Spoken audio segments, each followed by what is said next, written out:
Welcome to the Navigating Cancer Together podcast. My name is Talea Dindy. I'm an 11-year cancer thriver, cancer doula, and owner of On the Other Side. I use my experience to help others get on the other side of cancer. Gaps between the guidance, emotional support, and education that are needed and what one receives can be huge. This podcast fills those gaps by sharing stories, resources, and information about all things related to cancer and wellness. I interview guests from all walks of life who are living with cancer, caregivers, and those who are thriving on the other side. Also, I talk with organizations, healthcare professionals, and experts in the health and wellness spaces who offer complementary and integrative care.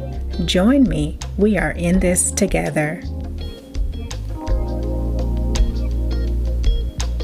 Disclaimer: the purpose of this podcast is to educate and to inform. The podcast is provided on the understanding that it does not constitute medical or other professional advice or services. It is not a substitute for professional care by a doctor or other qualified medical professionals and is not intended for the use in the diagnosis or treatment of individual conditions. Guests who speak in a podcast express their own opinions, experience, and conclusions. Neither Talea Dindy, Navigating Cancer Together, On the Other Side LLC, nor any of its affiliates endorses, supports, or opposes any treatment option or other matter discussed in a podcast. The mention of any product, service, organization, activity, or therapy on a podcast should not be construed as an endorsement. Hello, everyone. This is Talea Dindy from ontheotherside.life, and you're listening to the Navigating Cancer Together podcast,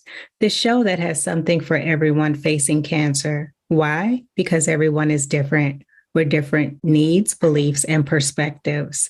Thank you for joining us for this episode. I encourage you to open your minds and your hearts. Today, our very special guest is Crystal Sanford. Crystal wears many hats, including special education advocate, speech pathologist, entrepreneur, author, and cancer survivor. In 2014, Crystal was diagnosed with multiple myeloma. It is a rare blood cancer impacting the bone marrow. Now, Crystal is a 2-time cancer survivor with a passion for empowering everyone to thrive in the midst of life's challenges. Crystal, thank you so much for joining us today and welcome. Thank you so much for having me. It really is an honor and I appreciate this opportunity.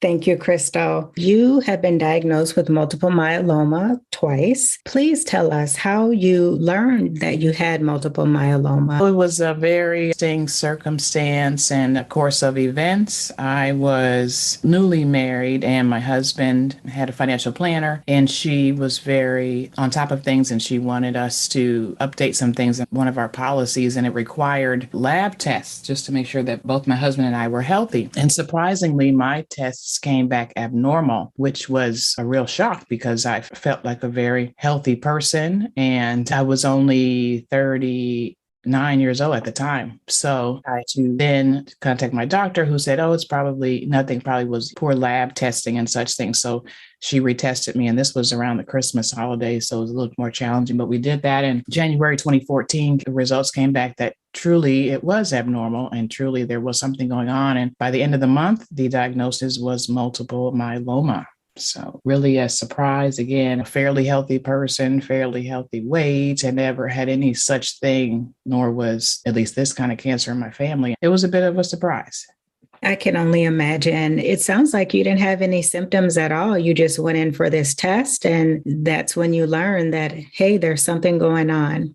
I was fairly young and our kids were infants and I was tired. They asked, are you tired? I'm like, yeah, I'm tired because I've got an 18-month, of course. But that was it. I would have never had any suspicion of anything else going on. So thankfully, when they caught it, it was stage 0. They said that it was just ruminating in there. And that was in January. By October, it did become active. That's a blessing that they were able to catch it so early. Crystal, what was your treatment regimen? Initially, because it was stage 0, they wanted me to start treatments I chose not to initially because, again, I had no symptoms. It was really hard to wrap my brain around starting treatments at that time. So we did other things, such as I went to a completely organic diet and exercised more and just did as many things as I could, changed my eating habits and such. But then in October, because in addition to the myeloma, kind of a side effect was this like hemophilia situation. I had a tooth extraction that would not stop bleeding. So they said, Crystal, you've got to take something here because it's all related to that cancer. So I did and began to take injections weekly and some other pills and such. Things began to turn around. And they told me that because of my age, because of my not having any other health issues, that having a stem cell transplant was the way to go. I began to get prepped for that and taking medications and shots and stuff to prepare my body for this stem cell transplant, which I had in 2015. Thank you for sharing that, Crystal. Multiple myeloma impacts Black and African American communities more than others. Do you believe that there is enough education and awareness around this form of cancer? And if you could please share with us where people could go to learn more information about it. Yes, great question. And you're right. And I found that out myself and doing the research once I was diagnosed is that myeloma is typically a disease of those who are older, usually people in their 50s, 60s, 70s, and it does more often impact the African American community. I do not believe there is enough awareness out there around that. And I think that more could be done to help identify potential signs and markers and such things so that people aren't getting diagnosed later on once the cancer has started doing some damage. There is, I believe it's multiplemyeloma.org or myeloma.org. It's an organization that does do some training and they actually do some targeted support groups, support to African Americans who have multiple myeloma. So that is one entity that is trying to make some change there. Wonderful. Crystal, did you happen to go to a support group at all? I did. I was hesitant because I don't know. I think in my head, when I thought support group, I thought, oh, it's going to be a bunch of people sitting around feeling sad and sorry. And I was trying so much not to feel that way and to believe the best and be hopeful throughout my journey. But I did end up going, ended up a local multiple myeloma group in my county I found, and they were great. And it was a space, at least where I could meet people who understood the journey, the treatment. I could ask them about the transplant. So many of them had one as well. So it was helpful, I would say to anybody. A cancer group of some sort, especially one that focuses on trying to be positive and supportive, can really be helpful in this journey. Crystal, how did you learn about the group? Did your healthcare team tell you or you just did the research yourself? They actually did tell me, which was great. Once I started going to hematologist, oncologist, they didn't tell me per se, but they had flyers up. They had flyers up all around in the clinic there. And one of them was about a group just for myeloma. So I thought, wow. And I teetered about the idea in my mind for some months, but I did end up going. So I was glad that I saw that flyer. I'm so glad that they had that information readily available and you were able to get some value out of the group. That's very good to hear. Crystal, you mentioned that when you were diagnosed, you had young children, you had been married a few years. How did your diagnosis impact your family and your career? Yeah, that is a great question.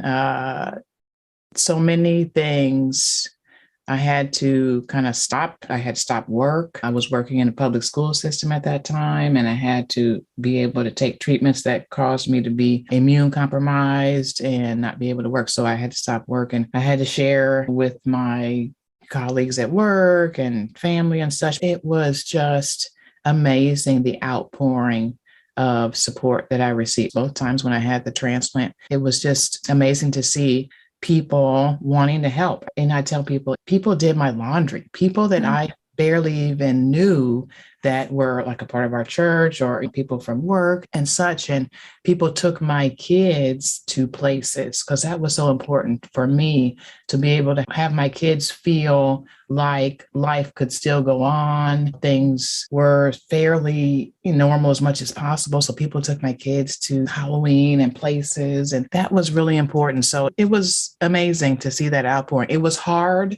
to share and to reach out. I remember the day when I had to tell my principal at the school and he was crying. I was crying. Like it was hard to reach out, but I'm glad I did because you need that. You need people. You really cannot go through this journey successfully by yourself. I'd encourage anybody that if you're concerned about being a burden or something, people want to help. If you just let them know what to do, they really do want to help.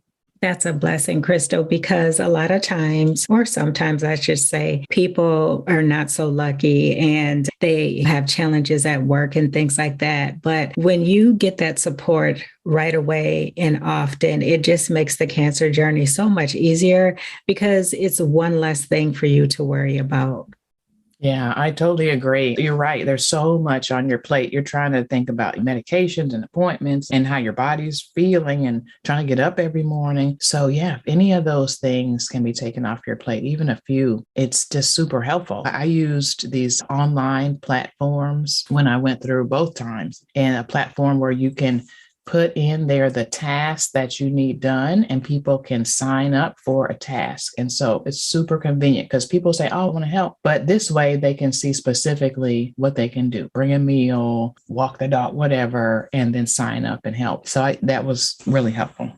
That's wonderful. And that makes the communication piece so much easier because you're not having to tell 4 or 5 or 6 different people the same thing over and over. So they can just go to the app and say, hey, this is what Crystal needs help with. I'll sign up for that. And you can go on and focus on something else. That's exactly what I found to be true, is that it was like trying to tell one person the same, like you said, telling that story over and over again. So man, that just made it so much easier to have that app. And I could also tell them about my journey because then people want to know, how are you doing? So that's another, having to have conversations and telling the same story over and over. So I could post on there. I would remember sitting in the chemo room and I would post about, this is what's happening today. This is how I'm feeling. And so people felt connected with you along the journey too, because everybody can't be in there, especially the second time around. It was in the middle of COVID 2020 when cancer came back. Nobody could go with me to treatments. Nobody could even go with me to the transplant. So that was a way where I could stay connected.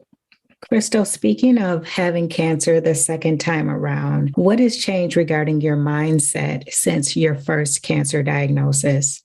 It's interesting because living with multiple myeloma, it is what doctors will say, it is becoming a kind of cancer that is like hypertension, like diabetes, or like high cholesterol or high blood pressure, where it's just something you're going to live with and manage. So it's not like cancers where there is a tumor and they resect the tumor and you move on the rest of your life and you live 20 years without it.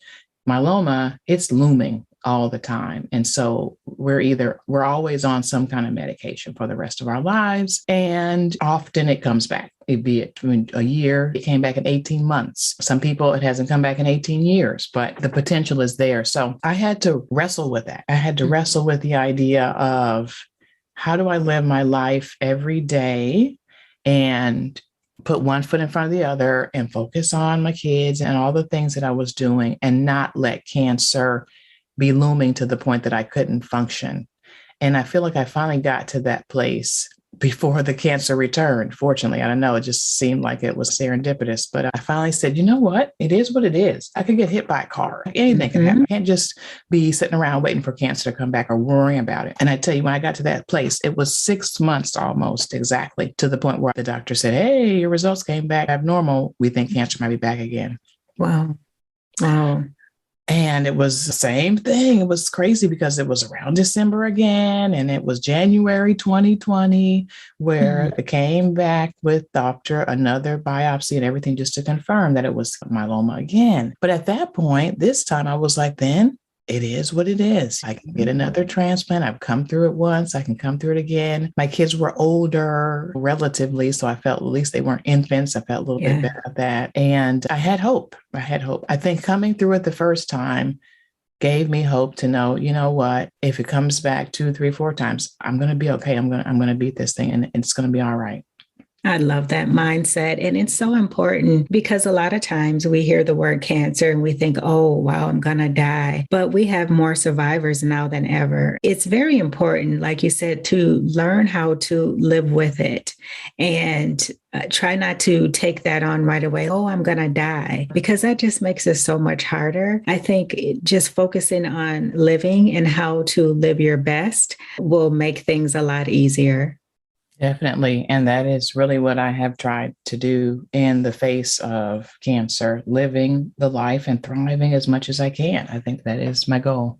Yes, absolutely. Crystal, I do have a question. So, when the cancer came back the second time, did they use the same treatment regimen as before, or do they have to keep changing the treatment when it comes back? With myeloma, you have the option of having a stem cell transplant twice, which has shown that twice is as many times as that can work and be successful. So I did know that they had harvested enough cells, we could do another transplant, and that is what they did. But so far as the medication for maintenance, I'm on a different medication this time for the maintenance. Okay, thank you for sharing that. That was just something that I thought about, knowing that it's something that returns.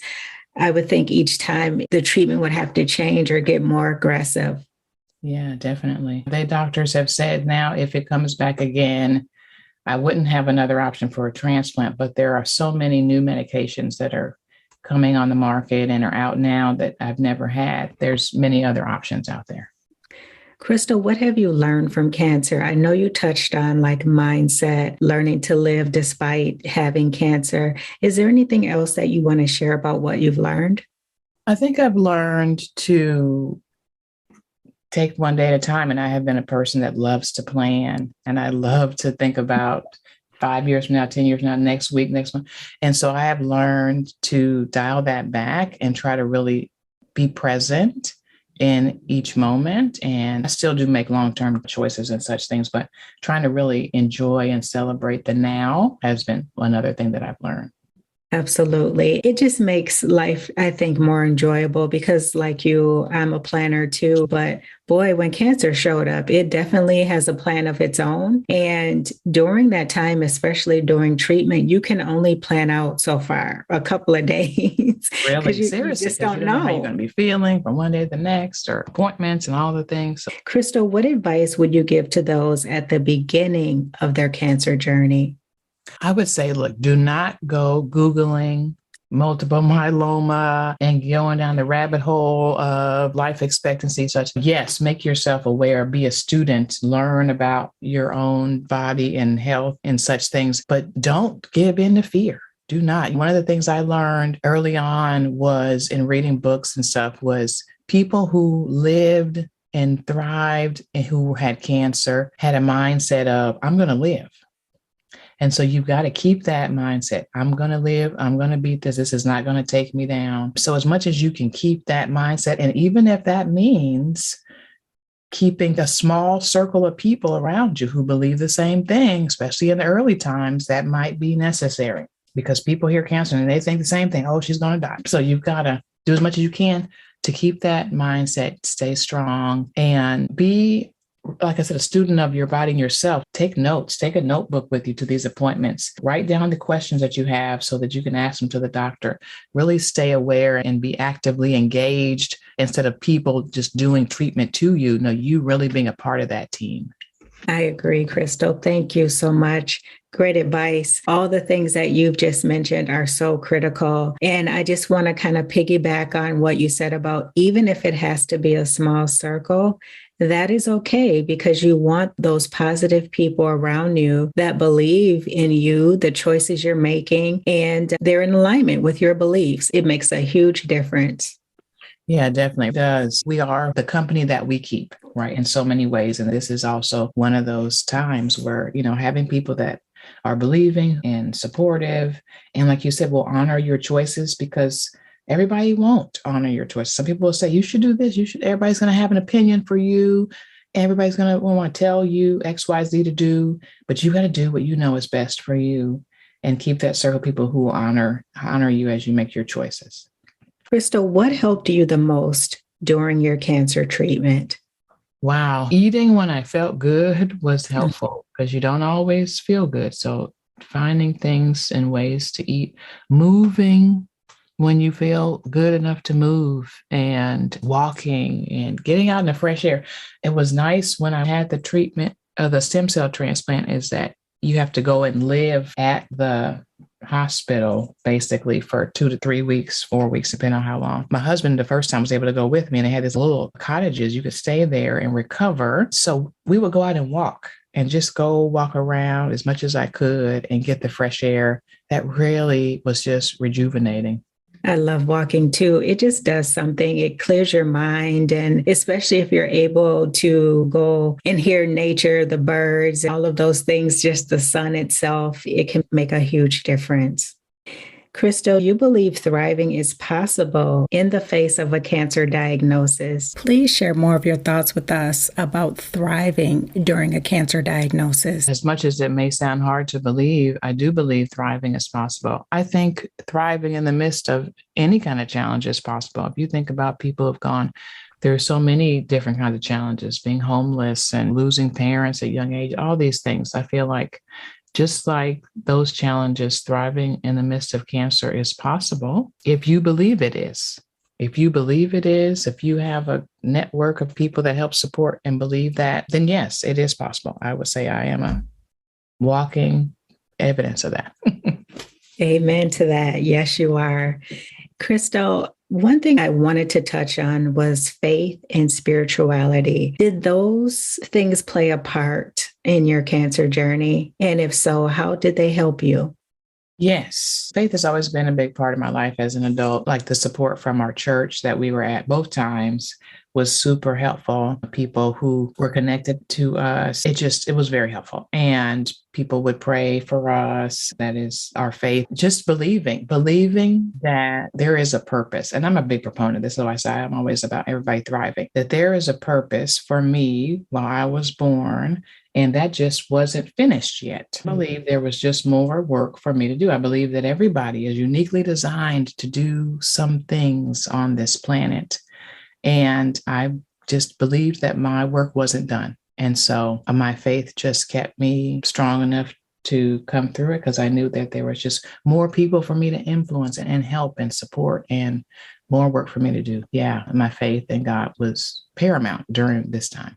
I agree with that, Crystal, that we're all here for a purpose and we each have our own assignments and work to do. On that note, please tell us about your organization, Sanford Autism Advocacy Group, LLC. You also have a podcast called Thriving Special Families. Please tell us more about that. Yes, thank you for asking. During the time of the first diagnosis, within 6 months of that time, my father passed away unexpectedly, and my oldest daughter was identified as autistic. I had been a speech pathologist. I was very familiar with kids on the spectrum. I actually suspected it before anybody else did. But to have the diagnosis come was a relief. But then I also started seeing how there just were not enough supports out there for families. A couple of years later, I started my business. So now it's been 6 years, and we offer support to families, primarily with kids like mine on the autism spectrum, and knowledge and empowerment to families, and knowing about special education and how to navigate that. Nobody tells parents what to do when they get a diagnosis. What happens at school? What supports can they get? Nobody does that. So we do that in our company. And it's just been an honor to support fellow families along the way, which was something that I've realized, hey, this is one of the things I've been called to do. So it's really been an honor to support families in that way. That's wonderful. When families come to your organization, what are you seeing that changes right away for them when you're offering your support and your guidance? We've had so many parents just in tears. Honestly, we had a mom this last week was in tears, because we really are huge on parent empowerment, parent education, and honoring what parents are doing. It's tough out there being a parent anyway these days, much less a parent of a child with needs whose brain operates differently. And so we celebrate parents and say, hey, we never leave a parent without saying, and I've trained all my staff to say this, you're doing an amazing job. Kudos to you. You're an amazing parent. You're doing all the right things, the best you can with what you have. And I just tell you, people who just cried, who just feel so finally thank you. Nobody tells me that. I feel so inadequate. And so to help them feel like they can do this and it's going to be okay, boy, that means so much. Yes. Have you come across parents who feel like shame or guilt? And how do you support them and help them work through that? I do. I have this conversation with my husband a lot because it hurts my heart to hear sometimes the things that parents say just out of ignorance or, like you said, out of shame or guilt. And so, again, we always want to educate parents that autism is not your fault or your spouse's fault or whatever. It is just a different way that your brain works for whatever reason. I'm not going to try to get into where it came from, but what we can do is support you and show you that your child can thrive. Your child, autism or not, can do great things and be an amazing human. That is sometimes a mind shift that we're helping parents to make. That's a very important mind shift, because if you can just let go of what happened, why, and just focus on how to really support your child and help them develop into the best person and adult that they can be, that's all you can really do, is just be there and show up for your child, but take the blame out. Yeah, and that is exactly where we try to focus on, focusing our energy on the things that we can control. Autism is here. We can't control that, but we can control how we respond, how we parent our kid, what resources they get, and just doing the part that we can do. Thank you for telling us more about Sanford Autism Advocacy Group. Please tell the audience where they can find you. Definitely. So if there's parents who are like myself, parenting a child on the autism spectrum, if you have any questions or need any help, especially if you're located in the California area, you can reach out at our website, which is SD, like San Diego, autismhelp.com. So sdautismhelp.com. You can find us on YouTube. Our previous podcast had a visual podcast, so you can check out our videos on YouTube, and you can find that at Thriving Special Families. You can also check out the podcast version of that and Thriving Autism Families wherever you find podcasts. And then you can always email us at info at sdautismhelp.com. Thank you for sharing that, Crystal. I will include that in the lesson notes as well, so that the audience can easily find you. Awesome. Before we end today, I like to ask my guests 2 questions. The first one is, what is something that people often misunderstand about you? Understand about me. Wow, what an interesting question. I often say that as much as I love working with kids on the spectrum and autism is my jam, I think a piece of it is because I relate, and that sometimes socially I am direct. And so maybe people might take it the wrong way, but it's just that I want to learn more about people sometimes in the context, or I want to share some ideas that I have that might be helpful for them. So yeah, maybe that's misunderstood. Okay, wonderful. Thank you so much for sharing that. The second question is, if you could live anywhere in the world, where would it be and why? I tell you what, it is hard to beat Southern California. I don't know. If I could live in Southern California and not pay what I pay, Yes, that yes. would be ideal. I like the weather here, and for good or for worse, people are very inclusive. Everybody is welcome. And I like that, no matter race or whatever. So yeah, I like it here. I like Mexican food too. So I like living near Southern California for the tacos, as well. I don't know. I've been Southern California, born and raised, and I've been many places, but I guess I'm just spoiled. Yes, I hear California is beautiful, especially San Diego. I've only been to San Francisco, and I thought that was beautiful. So yes, I can understand why. Thank you, Crystal, so much for sharing a little bit more about yourself. Before we end, is there anything else, Crystal, that you would like to share with the audience? I would just say, if there's anyone who's listening who is new to cancer, I just hope that they would leave this interview being encouraged. I hope that they would know that there is hope, and that they don't have to have everything figured out immediately, but that there is hope, and that no matter how bleak their situation might look or they might feel, that they're not alone. Thank you so much for joining us today. It was such a pleasure talking with you, learning more about the Sanford group and all the work that you're doing, as well as supporting families with autism. It has been such a pleasure and an honor, Crystal.